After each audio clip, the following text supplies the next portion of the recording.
Welcome to Weekly Marks, the autonomouscollective.net. 21 points. 21st of June.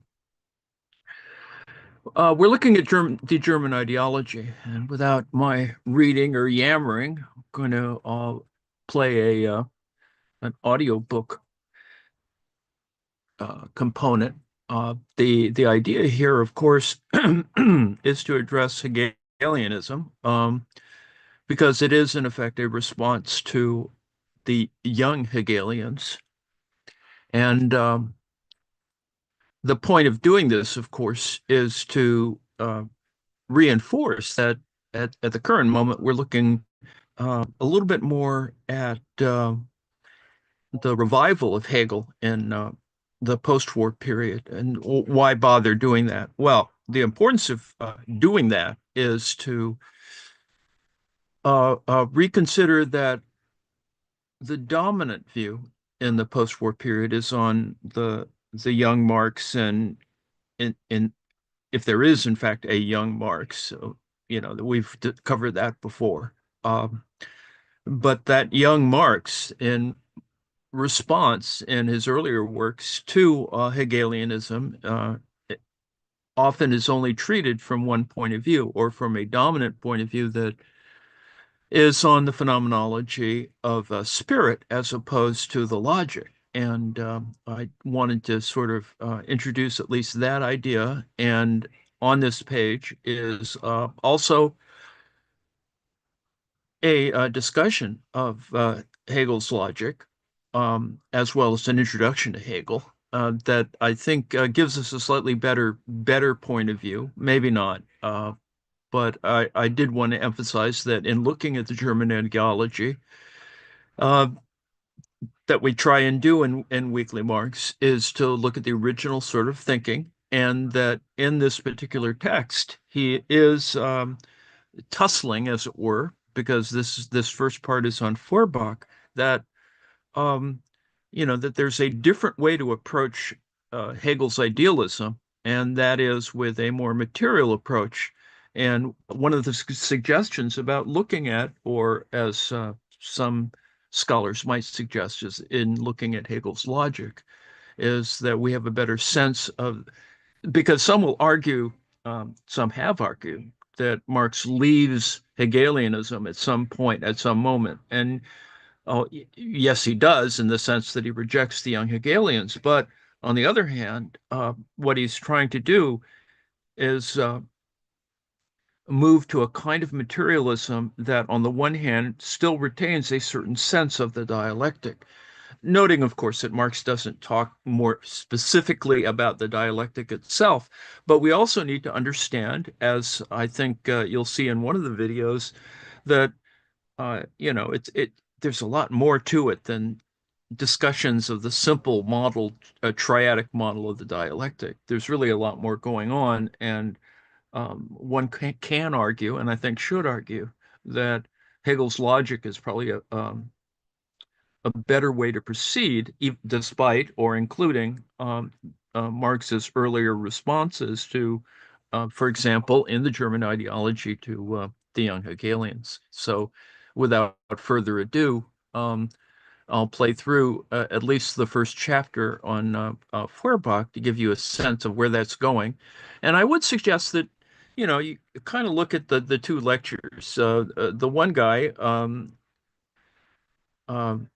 has a pretty good lecture style to introduce it, and the other guy uh, gives a reason for why the logic is more important to look at. And I've included at the front end the German ideology. Yes, it can be done in 12 minutes, and perhaps I'll show that first, just simply to get to cover the first 12 minutes. So we'll see.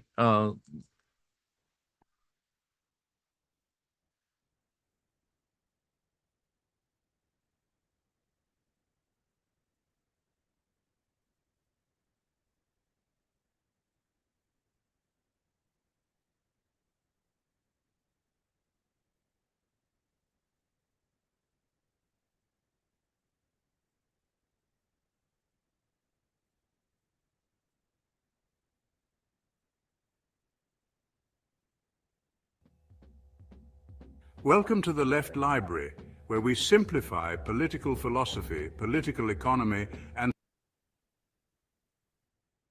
political science for bite-sized political education. Today we're diving into Karl Marx's influential work, The German Ideology, co-authored with Friedrich Engels in 1846. This foundational text critiques German philosophy and emphasizes the importance of materialism, which is Marx's focus on how material conditions, such as economic and social relations, determine society's structure and development. And ideology, which is the set of ideas and beliefs used by ruling classes to maintain power and control over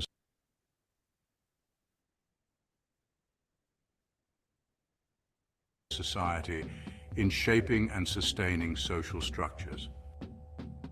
This episode will cover these main concepts from the German Ideology critique of German philosophy. Critique of German philosophy. Marx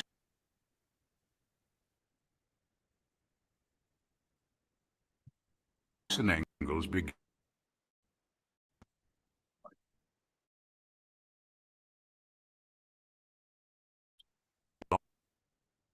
philosophy of their time, the works of Hegel and the young Hegelians. They argue that these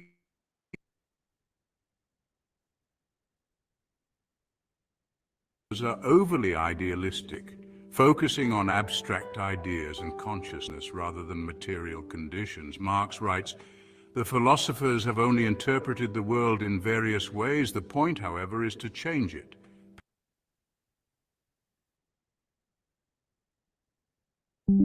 Page 123. This critique targets the philosophical trend of prioritizing theoretical speculation over practical reality.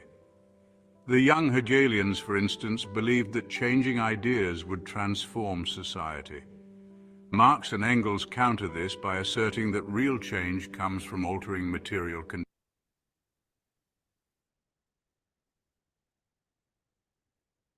conditions.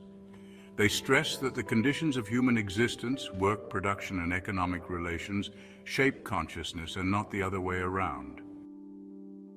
By grounding their critique in material reality, they lay the foundation for historical materialism, shifting the focus from metaphysical debates to the concrete analysis of social structures. Marx and Engels argue that the young Hegelians' focus on ideology and consciousness misses the root cause of social issues, the material conditions of life. They believe that understanding and transforming these conditions is crucial for genuine societal change. This marks a significant departure from earlier German philosophy, moving towards a more empirical and practical approach to social theory. On page 47, Marx writes, "Life is not determined by consciousness, but consciousness by life." Historical materialism. Central to the German ideology is the concept of historical materialism. This posits that the material conditions of a society's mode of production fundamentally determine its organization and development. Marx and Engels argue that the economic base, the means and relations of production, shapes the superstructure, legal, political, and ideological institutions. Marx states, "The mode of production in material life determines the general character of the social, political, and spiritual processes of life." Page 53. This means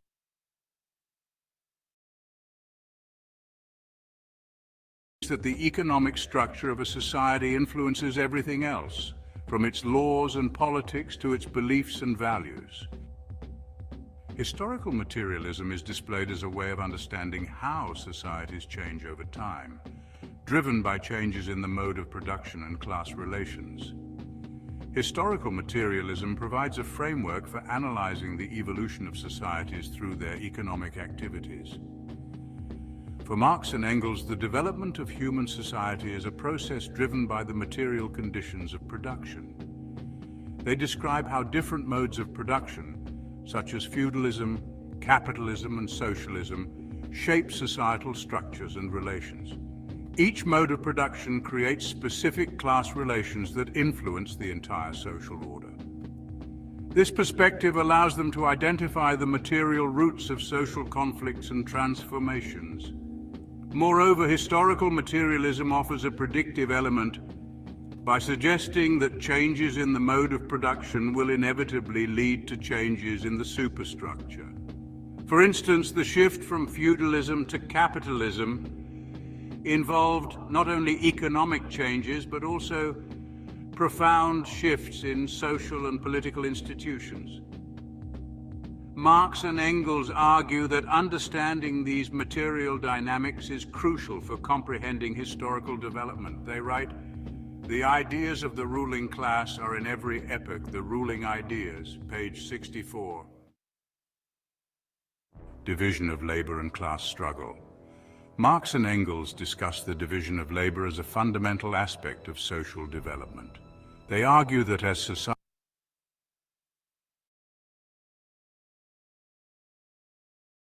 societies develop, the division of labor becomes more complex, leading to the emergence of distinct social classes with conflicting interests.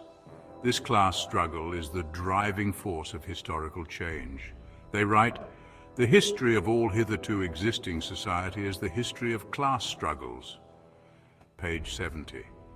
The division of labor creates conditions where a ruling class exploits a subordinate class, leading to conflict and ultimately revolutionary change.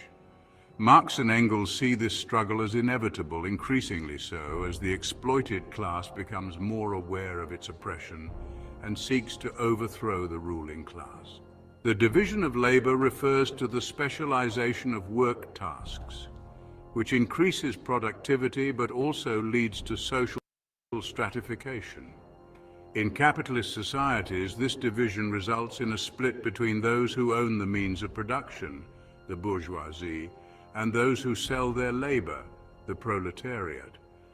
The bourgeoisie seeks to maximize profits by exploiting the labor of the proletariat, creating inherent tensions between these classes. Marx and Engels argue that this exploitation is unsustainable and will eventually lead to a proletarian revolution. Furthermore, the division of labor impacts every aspect of social life, including politics, culture, and personal relations. It creates a hierarchical society where power and resources are unevenly distributed. As the proletariat becomes more aware of its exploitation, class consciousness develops, fostering solidarity and resistance against the bourgeoisie. This process is fundamental to Marx and Engels' vision of historical progress, where class struggles drive societal transformations. They write, "The ruling ideas are nothing more than the ideal expression of the dominant material relationships," page 64.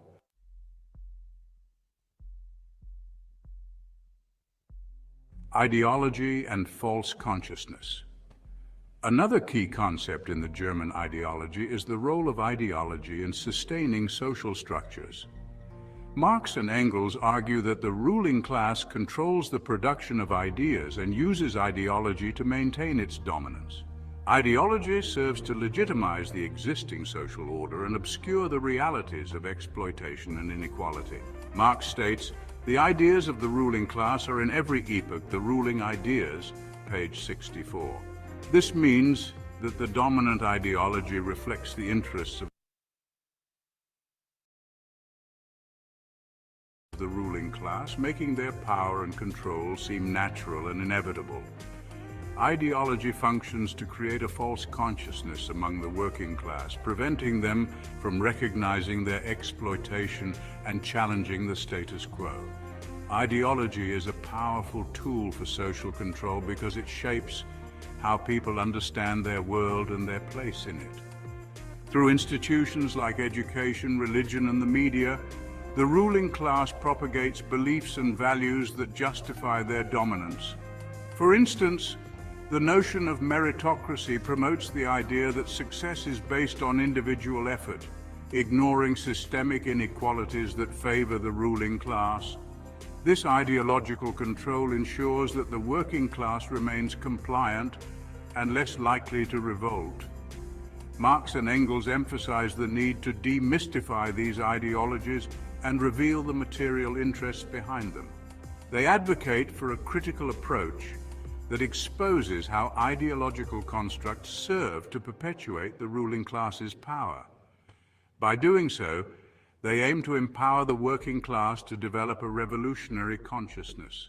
They write, "The ruling ideas are nothing more than the ideal expression of the dominant material relationships, the relationships which make the one class the ruling one."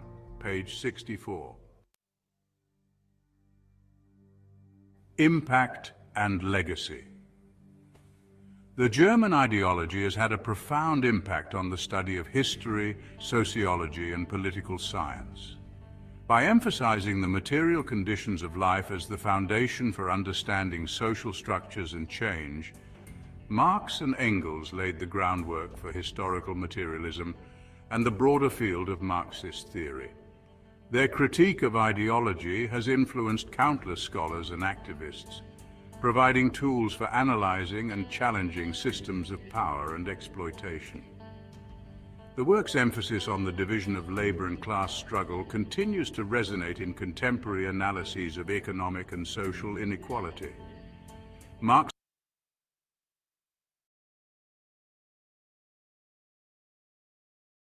and Engels' insights into how ruling ideas serve to maintain existing power structures have been foundational for critical theory and cultural studies, informing the work of later theorists such as Antonio Gramsci, Louis Althusser, and the Frankfurt School.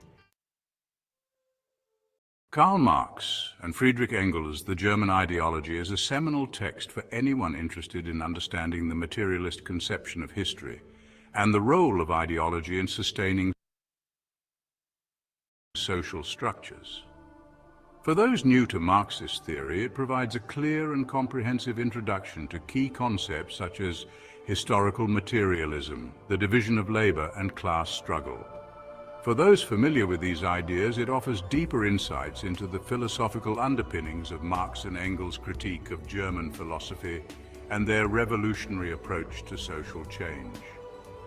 Marx and Engels challenge us to reconsider the foundations of our social world and to recognize the power of material conditions and class relations in shaping human history.